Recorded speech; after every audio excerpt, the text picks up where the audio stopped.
when we think about and talk about AI, there are two things that comes to my mind, and I think it is a common concern with whoever that I spoke to as well.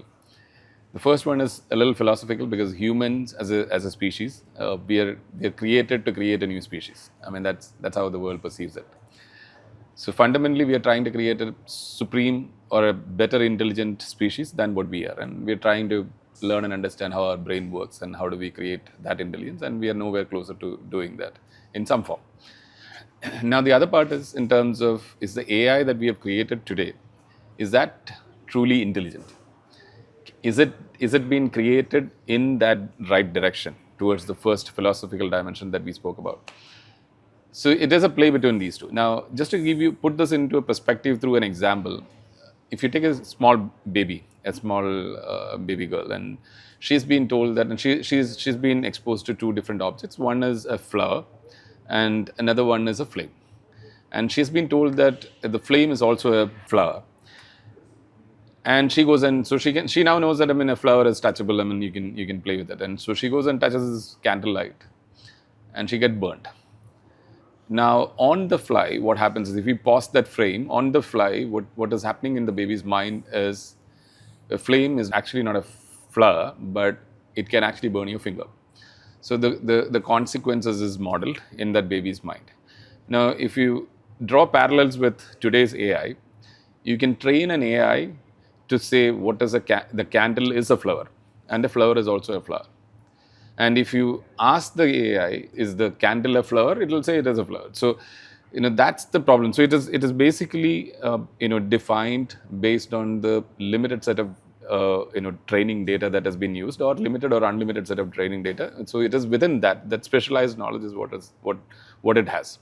But whereas the human intelligence is very different. It learns on real time, and it creates its own models, and it validates those models, and a ton of other things that happens. Now, we are living in this space. Now, Shiju, I mean, coming to this part of the story, I mean, when we speak about neural intelligence that we have created, how would you explain that whole thing? I mean, wherein the way we look at the modeling aspect of it, and the way we envision the intelligence part being created, how would you see that? So basically, we started with modeling how to think. From that point itself, we are different. And when we speak about thinking, we have to speak about Thinking Fast and Slow by Daniel Kahneman. In that book, he gives us two systems in human brain, system 1 and system 2. So there are two systems basically. First system is the analytical system. Second is the reactive system. We'll speak with an example. So when we think about driving, when we learn driving, we will be given with so much of instructions to start applying throttle, then brake, clutch, how to steer, so many things. And we have been given so much of instructions, and we will be analyzing all these instructions whenever each situation is coming up. So that sort of improvisation we will be doing. Then we ride the car for maybe another 1,000, 2,000, 5,000 kilometers. It will become natural. We will move to reactive kind of a mode, where for each and every situation, we'll react, we'll naturally apply without even thinking or analyzing the situation. So there is that migration of system 2 to system 1, or system 2 to system 1, which is happening within the human brain, with collecting so much of data points. But if we look at the current AI needs so much of data. And you said there's a flower or flame, then the input is image. So we have maybe terabytes of image. Then similarly, maybe billions of data points with labeled as flowers or flames or whatever it is. This amount of data helps AI to approximate that system 1, reacting to situation. It doesn't learn the process of how to understand and think and then come to the conclusion. Right. So that is missing. That is anyway phrased out by every expert in the field, and hence they started coining the word neurosymbolic AI.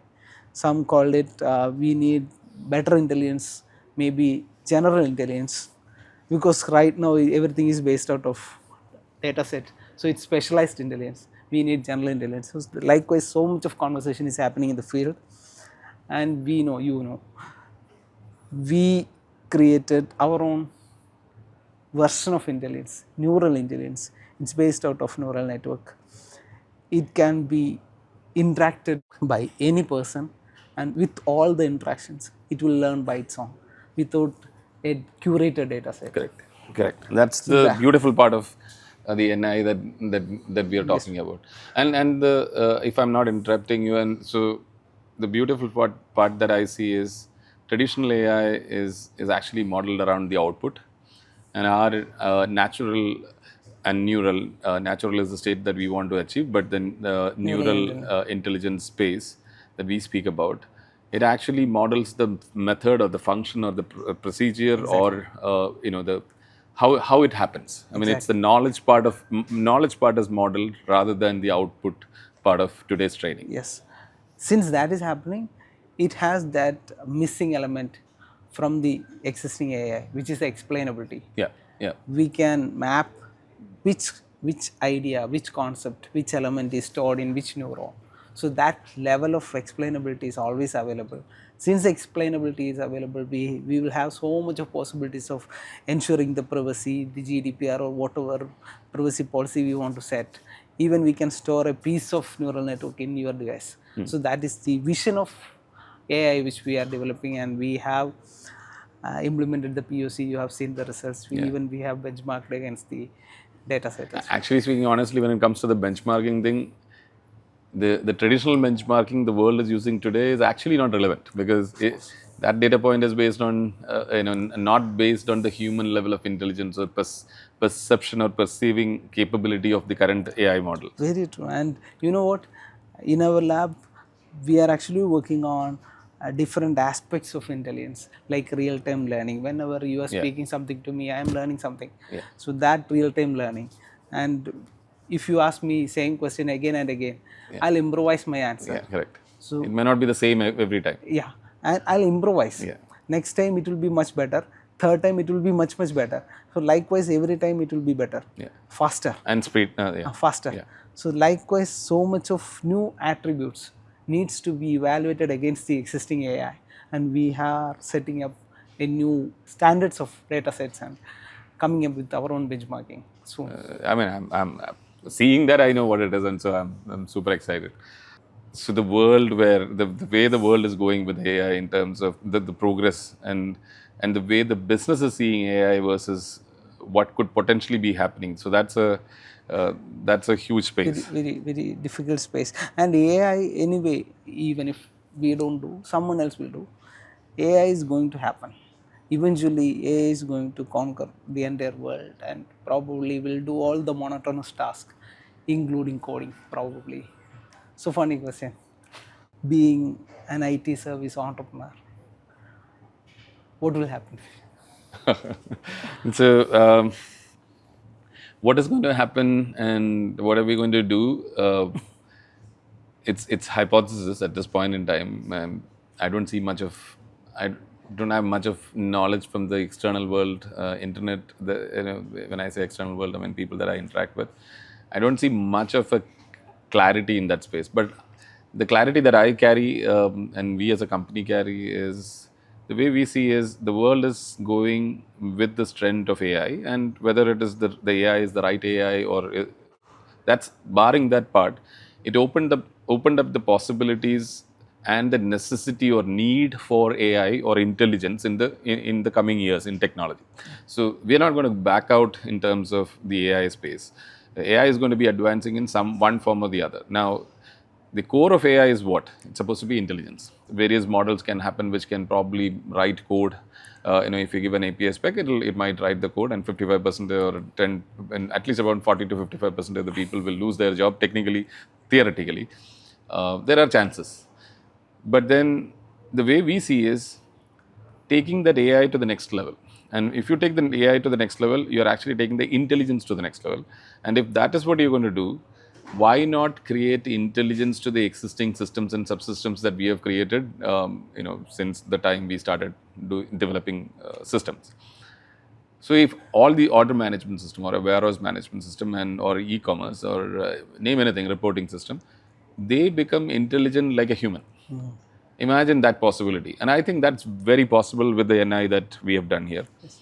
And with that possibility, if you look at the IT services, I think it is going to move from this IT services today to IT services company which does the design and servicing of the intelligence. It's a very fascinating topic. Then there are a ton of other questions that are going to happen in terms of, is that for developers or is that a different special skill set? Of course, it's a mix of both, and probably a little more than that. So it's a very different kinds of breed of people that we will be seeing very soon. I think the world is going to be very dynamic. So we are going to see a new set of people Correct. who are instantly adaptive. That's the point. I mean, they have to be like earlier we used to say full stack developers. Yes. It is no more full stack developers. It is a full stack thinking, or it's a full stack something else. I think we need to bring some other terminology. We have to coin something. Coin something. Anyway, they have to adapt. Yeah. That is one thing. So being said that, so there is one question which is actually pondering me quite a lot of times. I don't know whether I can ask, but I'll ask. So developing a new AI is a challenging task. It's a difficult task, and developing or designing true AI is something which Google is aspiring to do. Meta, OpenAI, DeepSeek, XAI. So it's a race. It's of $1 trillion business.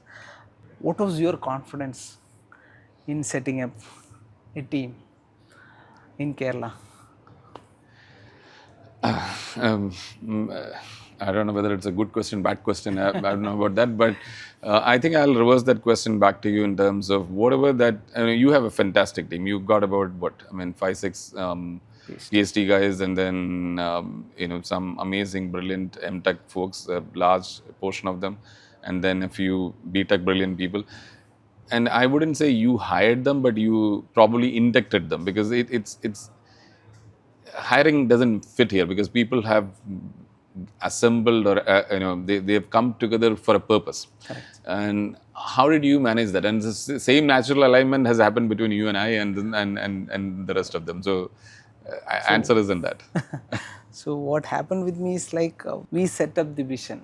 We had our conversations, and we know we have a strong vision. We know what we want to build. That is for sure, and we are confident because we have an idea. We brought in neuroscientist. We'll speak about him. Ajay.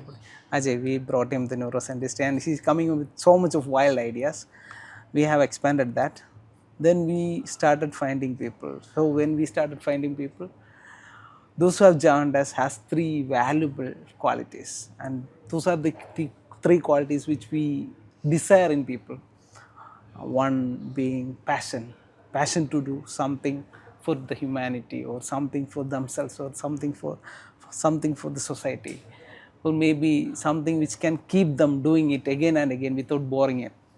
So then the second point is they need to be proactive. Being passionate is one good thing, but not acting on it doesn't make sense. It doesn't make sense. So it needs to be proactive. And third is consistency. Even if we are proactive, even if we are passionate, if we are not consistent, then we will lose. So we have to be consistent, patient. So all these 3 qualities combined together, we will be able to achieve anything. In another way, it's hard. Correct. We believe in what we are doing, and we want to create something different. Hopefully, there's a lot of passion with the heart. I mean, it's wired through the hearts, and that I can see that. I mean, in your team, there are 2 other things that I saw in you, especially, and that was your ability to dream, and second is the clarity of the dream, and that was that is exactly straight away an answer to that. So I think the kind of minds that we have, I mean, is probably the dreamers with clarity, and also in terms of the passion, the rigor, and the perseverance and the commitment to make it happen. So that makes it.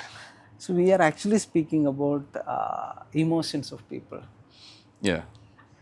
So what do you think about emotions of machine?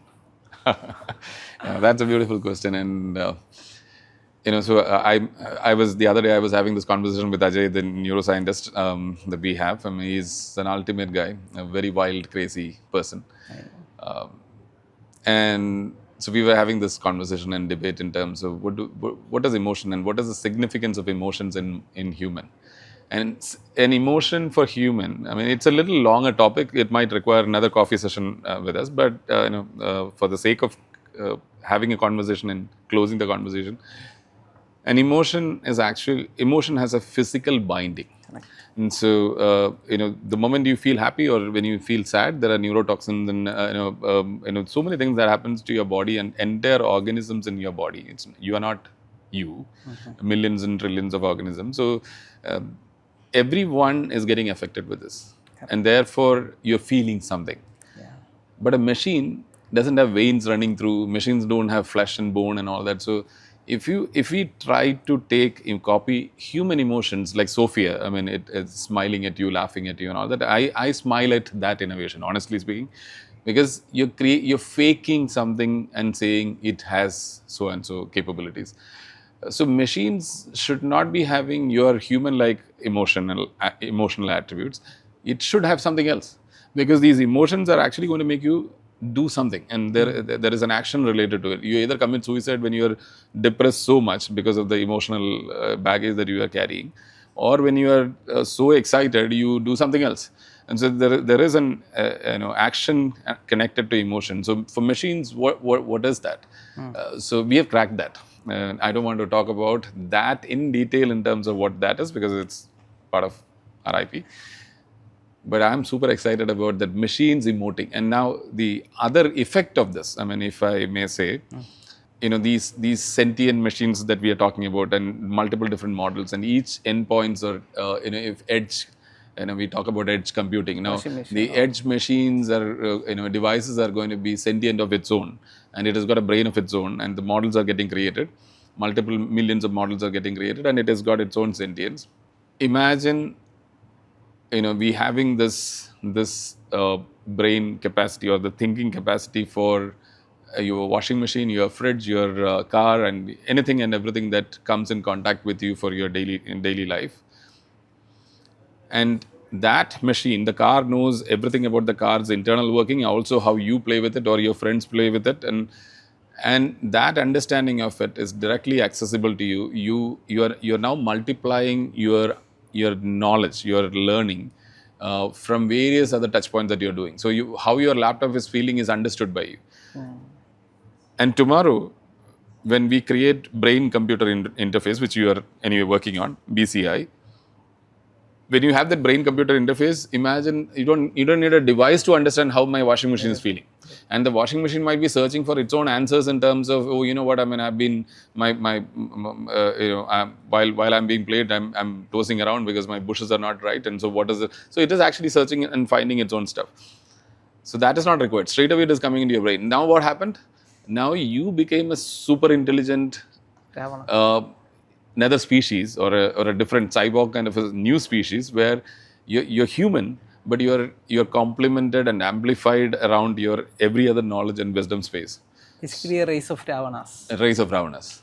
With multiple heads, multiple wisdoms, and multiple knowledge space. So we are creating next generation of humans where they will have multiple brains packed within different ecosystem. Maybe ubiquitous computing is an old, long lost term. Yeah. But intelligent ubiquitous computing. Yeah. Where everything is interconnected. Our brain is split across, sitting inside various devices, interconnected, and then my brain will be connected with your brain. Correct. So I'll be able to listen to your thoughts. I don't know. Yeah. Provided I let you access. Yeah. then what happens is we have a single ecosystem of interconnected humans. in the entire world. Isn't that so beautiful? I mean, it also kind of resonates to this philosophical dimension of Advaita, as in your conscious is nothing but the sum total of when your exploration extends to that extreme extent, your exploration is nothing but it's a sum total of all the other wisdom and conscious exist, and it is exactly like that. I think we are taking the whole world to a next level that way. It's a beautiful thought. Nice. But on the brain computer interface, I think we will have another coffee. And I think there are quite a few topics that we've touched and mildly touched, I would say. Okay. I think it requires so many coffee sessions, and we will continue to have these sessions. Hopefully. Thanks, Shiju. There was a good coffee connect. Thank you. Thanks a lot.